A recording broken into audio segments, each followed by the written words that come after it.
It's about class 9th, chapter 5, Introduction to Euclid. So we have some axioms. ये आपकी axioms हैं कि अगर things एक दूसरे के equal things के same हैं तो वो आपस में equal होंगी. Equals add किया जाए या subtract किया जाए आपका तो वो आपस में जो remainders है या after addition जो new term आएगी दोनों equal होंगी. कोई भी दो चीज अगर एक दूसरे के ऊपर कंसाइड कर रही है तो वो दोनों आपस में इक्वल है. The whole is greater than the part. चीजों को डबल किया जाए या हाफ किया जाए तब भी वो इक्वल ही रहेंगी आपस में. पहली दूसरे से छोटी है, दूसरी तीसरे से, तो फर्स्ट एंड थर्ड का जो रिलेशन है वो ऑब्वियस है कि first one should be greater than the third. तो this is all about Euclid. To the postulates. Straight line को हम एक पॉइंट से दूसरे पॉइंट तक ड्रॉ कर सकते हैं. Terminated line can be produce indefinitely, मतलब both ends are free.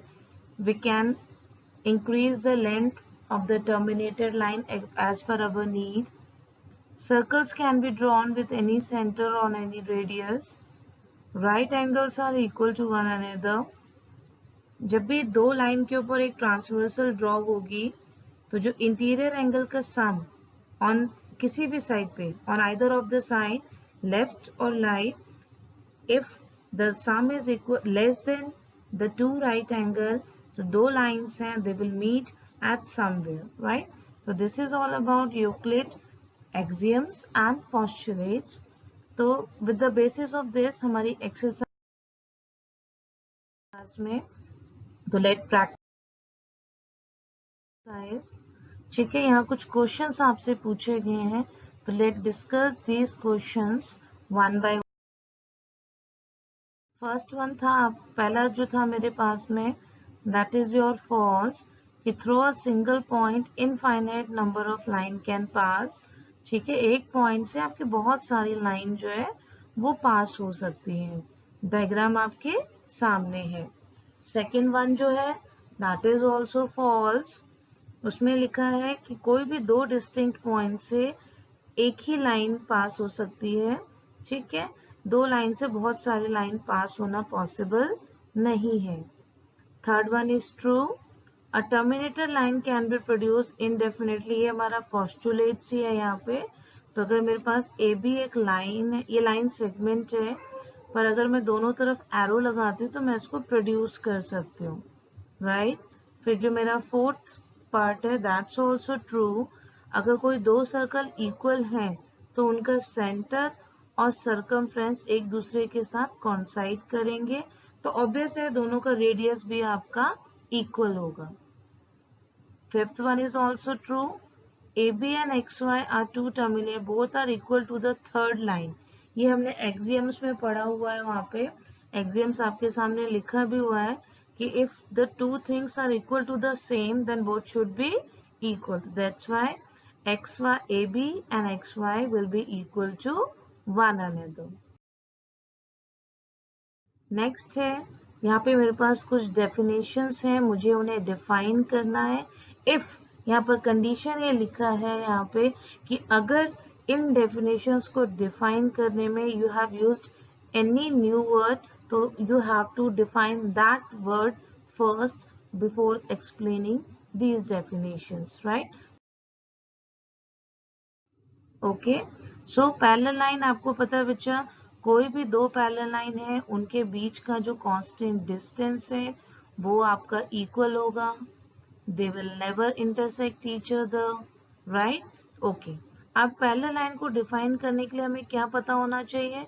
Point पता होना चाहिए, लाइन पता होना चाहिए and distance between the line and the point of intersection. ये डेफिनेशंस जो है मुझे थोड़ी पता होनी चाहिए. क्लियर है? परपेंडिकुलर लाइन, दोनों लाइंस के बीच में अगर 90 डिग्री है आपका तो दैट्स योर परपेंडिकुलर. फिर से हमें क्या पता होना चाहिए यहाँ पे? लाइन की डेफिनेशन, एंगल की डेफिनेशन, ठीक है, एंड पॉइंट ऑफ इंटरसेक्शन हम ऊपर आपका डिस्कस कर चुके हैं. का line segment, right? Line segment की डेफिनेशन अभी हमने पहले भी पढ़ी. टर्मिनेटेड लाइन का है वहां पर ठीक है। तो कोई भी दो पॉइंट को अगर हम आपस में ज्वाइन करेंगे तो जो लाइन आपके पास आएगी that is your line segment. ठीक है। तो डिफाइन लाइन सेगमेंट के लिए हमें क्या डिफाइन करने की जरूरत है, पॉइंट को और लाइन सेगमेंट को। नेक्स्ट है आपका रेडियस। रेडियस आपको पता है बच्चा, radius is a distance between centre and to the any point lying on the circle. तो रेडियस डिफाइन करने के लिए what we know that about point and the circle. Next about square, बहुत simple definitions हैं। These definition you have learned in class 6, 7th, 8th also, right. Quadrilateral और square ये सब आपको बताया जाता है। रेडियस की डेफिनेशन 6 में है, लाइन सेगमेंट की भी 6 में है आपकी। तो स्क्वायर की डेफिनेशन क्या हुई, it's a quadrilateral having all side equal and all the angles are equal. तो फिर to define square we must know quadrilateral, side and angles, right? So in question number 3 यहाँ पे कुछ आपके postulates हैं कि given any two distinct point A and B there exists a third point which is between A and B, right? ये postulates के आपको answer देने हैं यहाँ पे। तो यहाँ पे है आपका the given postulates are consistent because they refer to different situation. Also, it is impossible to deduce any statement that contradict any well-known axiom and postulate. So these postulates does not follow from Euclid postulate. ये definition जो है ये Euclid वाले से नहीं आई। They follow from the axioms. Given two distinct points, there is a unique line that passes through them. Right? ये दोनों terms आपको यहाँ पे define करनी थी। Question number 4 यहाँ पे मुझे गिवन है कि ए बी जो आपकी ये लाइन आप देखेंगे यहाँ पे ए बी लाइन है मेरे पास में, ठीक है। एंड द पॉइंट सी जो है वो इस तरीके से कि these two lines are equal. आपको प्रूव करना है कि this A B is half, A C is half of A B. Simple, A B equal, आपने पढ़ा equals are added to the both side. अगर मैं दोनों साइड को ए सी ऐड कर देती हूँ, ठीक है, तो यहाँ पे हो जाएगा ट्वाइस ऑफ ए सी और B C plus A B बन जाएगा ए बी। यहाँ पे सॉल्व करेंगे यहाँ पे तो 2ac equal to A B, तो ac is equal to half of A B. ठीक है, बहुत सिंपल है, बहुत छोटे छोटे से। बस हाँ, इसमें क्या है, आपको ये एक्सियम्स जरूर मेंशन करने। ये जो एक्सियम्स यहाँ लिखे हुए हैं that you should have to mention. Solution आप कर सकते हैं, 2 लाइन में सॉल्यूशन है यहाँ पे। ठीक है, 5 दैट्स आल्सो सो सिंपल। यहाँ पे भी वही है, आपका एक पॉइंट है मेरे पास में, C is the mid point of AB। आपको ये प्रूव करना है कि C अकेला मिड पॉइंट है, राइट। तो अगर C मिड पॉइंट है तो उसके अकॉर्डिंग ये रिलेशन होगा आपका। ठीक है, दोनों तरफ मैंने फिर से AC ऐड कर दिया है यहाँ पे। ये दोनों मिलकर के आपका क्या बना देंगे, AB बना देंगे। ठीक है, हो गया। तो ये हो जाएगा twice of AC equal to AB। ये अभी तक इस रिलेशन से आए। अब हम कि मेरे पास में D एक और मिड पॉइंट है। मैं डायग्राम यहाँ पे आपकी एक बार और बना देती हूँ। ये है मेरे पास में A, ये है C, ये है मेरा D एक पॉइंट था यहाँ पे, ठीक है, और दैट्स योर B। ओके, अच्छा, अब D अगर मेरे पास में मिड पॉइंट है, जैसे मैंने वहां पे प्रूव किया कि twice of AC is equal to AB, ऐसे ही मैं यहाँ पे लिखूंगी twice of AD is to AB, right. अगर ट्वाइस ऑफ AC है आपका, ट्वाइस ऑफ AD है, तो मुझे पता है दोनों AB के इक्वल है, इसका मतलब दोनों आपस में इक्वल हो गए।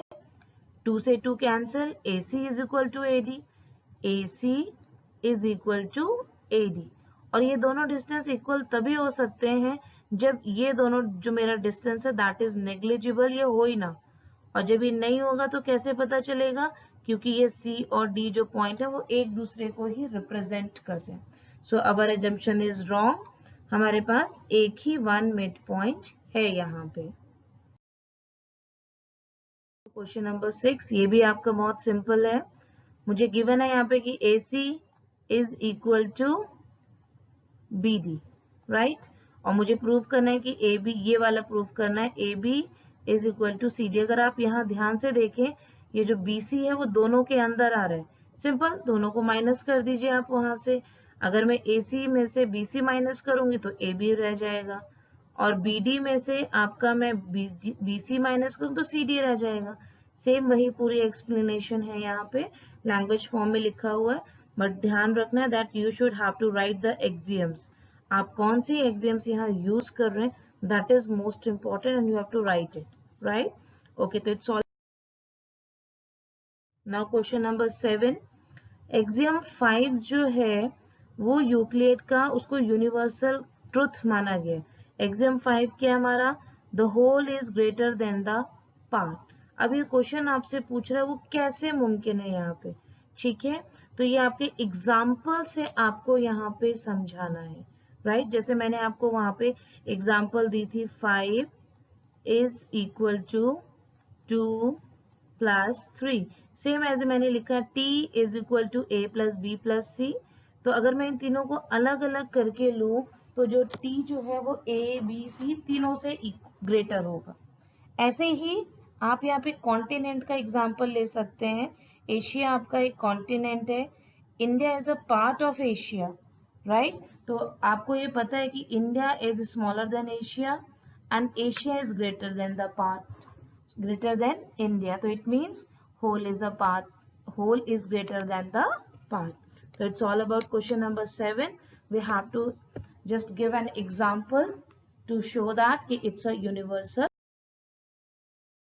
Next, how would you rewrite the Euclid fifth postulate to would be easier to understand? हम उसको कैसे लिखेंगे यहाँ पे, इसको easiest understand करने के लिए? तो two lines are said to be parallel. अगर आप ध्यान दें, जो उसका फिफ्थ पोस्टुलेट है that is to the equal, जो है वो एक फ्लेयर फेयर एक्सिम है, उसके बराबर है कि अगर कोई भी दो लाइन आपकी पैरेलल है तो उनमें कोई भी आपका पॉइंट ऑफ इंटरसेक्शन नहीं होगा। आप इस तरीके से भी अपना लिख सकते हैं, डिस्टेंस उनका इक्वल है आपस में, दोनों इंटरसेक्ट नहीं, जैसे आपकी मर्जी है आप उसको लिख सकते हैं। Next, does the Euclid implies the existence of the parallel lines? Explain. Right? Yes, of course. दोनों का सम 180 से कम है, दोनों आपस में मिल रही हैं। अगर दोनों का सम 180 डिग्री के बराबर होगा, they will never meet each other. It means there is an existence of the parallel line. About the Euclid geometry, exercise 5.1 and 5.2. Thank you.